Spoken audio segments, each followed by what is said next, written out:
तो हम शनि और चंद्रमा की युति के बारे में बात कर रहे थे। मेष लगन के विभिन्न भावों में जब भी शनि और चंद्रमा की युति बनेगी तो इस युति का किस प्रकार का प्रभाव आपको देखने को मिलेगा।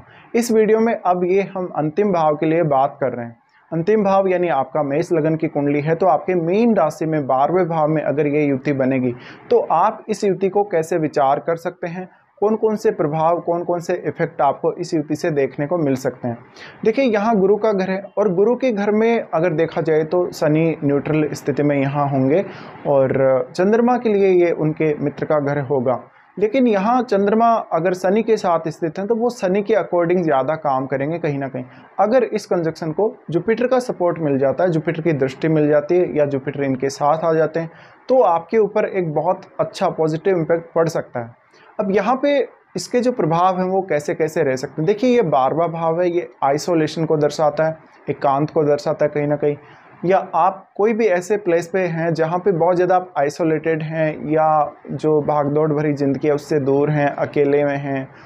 तो ऐसी स्थिति में ये कंजक्शन आपके लिए बहुत ज़्यादा फेवरेबल रहेगा, क्योंकि इस कंजक्शन के होते हुए आप अपनी लाइफ में ज़्यादा से ज़्यादा मेंटल पीस ढूंढने का कोशिश करेंगे।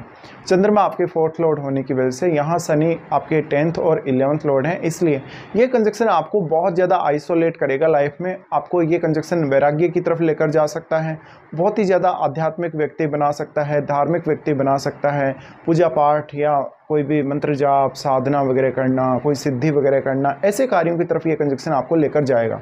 बट यहाँ चंद्रमा आपकी माताजी को रिप्रेजेंट करते हैं। माताजी को रिप्रेजेंट करने की वजह से अब इस बात की संभावना बहुत अधिक है कि आपको अपनी माता की विशेष रूप से रेस्पॉन्सिबिलिटीज़ लेनी पड़ सकती हैं।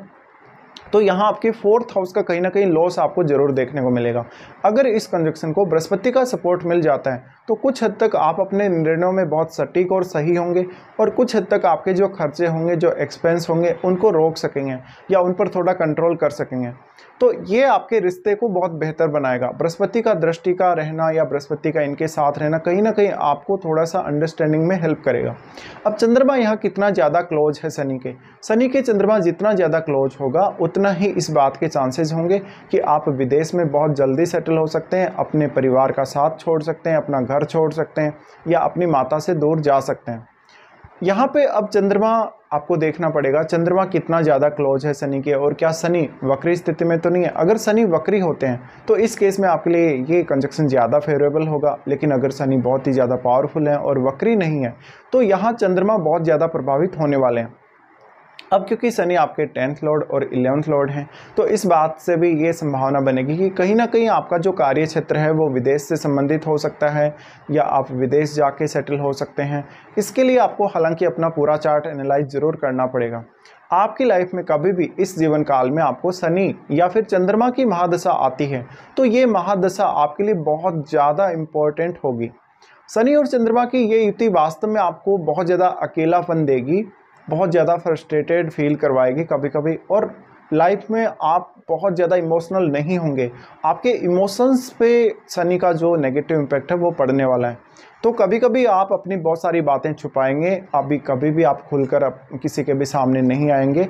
ऐसी कंडीशन में आपको थोड़ा सा हम बोल सकते हैं आप बहुत ज़्यादा रेस्ट्रिक्शन में अपने आप को फील करेंगे या एक बाउंडेशन में बांध के रखेंगे, ऐसा हो सकता है।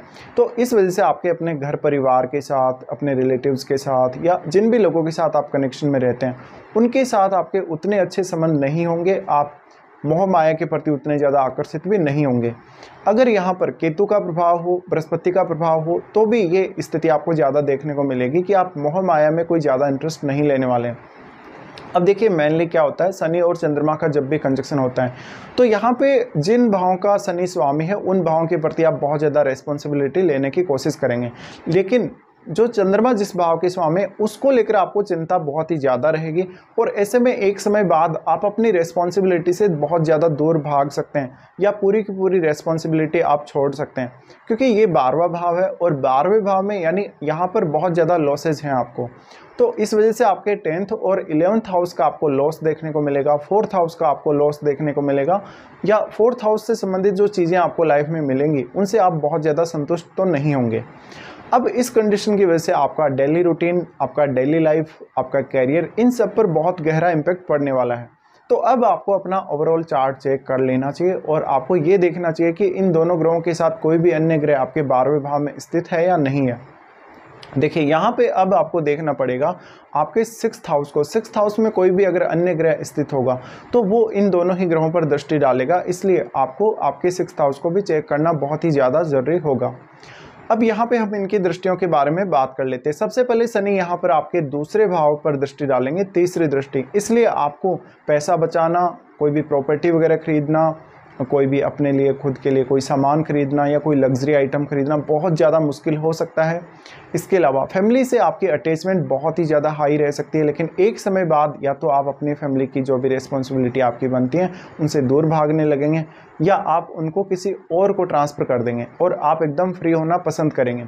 तो ये आपकी यंग एज में अलग प्रकार से आपको रिस्पॉन्सिबिलिटी देगा और आपकी लेटर एज में या ओल्ड एज में आपको एकदम रिस्पॉन्सिबिलिटी से फ्री करेगा।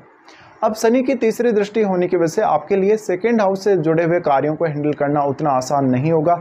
इसके लिए आपको काफ़ी मेहनत करनी पड़ेगी, काफ़ी ज़्यादा अपना खुद का जो पेशेंस लेवल है वो आपका टेस्ट होगा और काफ़ी ज़्यादा धैर्य आपको रखने की ज़रूरत पड़ेगी। कभी कभी कुछ ऐसे डिसीजन या लाइफ में ऐसे पल ज़रूर आएंगे जहाँ पर आपको मेंटली बहुत ज़्यादा प्रेशर में रहेंगे आप, और उस वजह से आपको बहुत ज़्यादा वहाँ पर अपने आप को धैर्य दिखाने की ज़रूरत है कहीं ना कहीं, और अपने आप को मोटिवेट करने की ज़रूरत आपको पड़ेगी। तो यहाँ चंद्रमा के साथ होने की वजह से ये सारे प्रभाव आपको देखने को मिलेंगे। अब देखिए चंद्रमा का यहाँ प्रभाव बहुत ज़्यादा गहरा रहने वाला है, क्योंकि शनि आपको ज़्यादा से ज़्यादा प्रैक्टिकल बनाने वाले हैं और चंद्रमा आपके इमोशंस को, आपकी इमेजिनेशन को दर्शाते हैं। तो आप किसी भी प्रकार का क्रिएटिव वर्क करें, किसी भी प्रकार का कोई अन्य ऐसा काम करें, उसमें आपको ज़्यादा मदद यहाँ नहीं मिल सकेगी। तो लाइफ के प्रति आपके बहुत सारे कड़े हुए अनुभव या कटु अनुभव हो सकते हैं। लाइफ के प्रति आप ज़्यादा से ज़्यादा कहीं ना कहीं प्रैक्टिकल हो सकते हैं।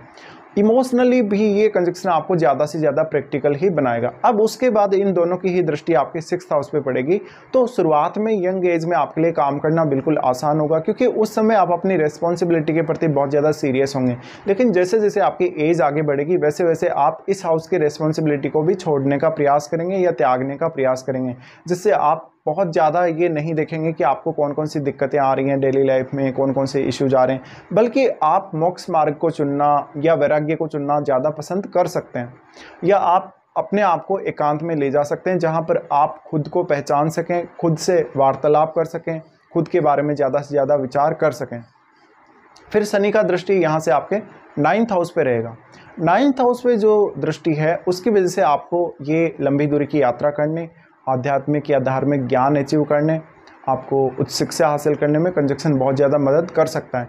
तो आपको इस प्रकार से इस कंजक्शन को एनालाइज करना चाहिए। अब यहाँ पे आपके चार्ट में अगर शुक्र मजबूत हो, अगर बृहस्पति का इस कंजक्शन को सपोर्ट हो या बुध का इस कंजक्शन को सपोर्ट हो, तो ये कंजक्शन थोड़ा आपके फेवर में ज़रूर रह सकता है।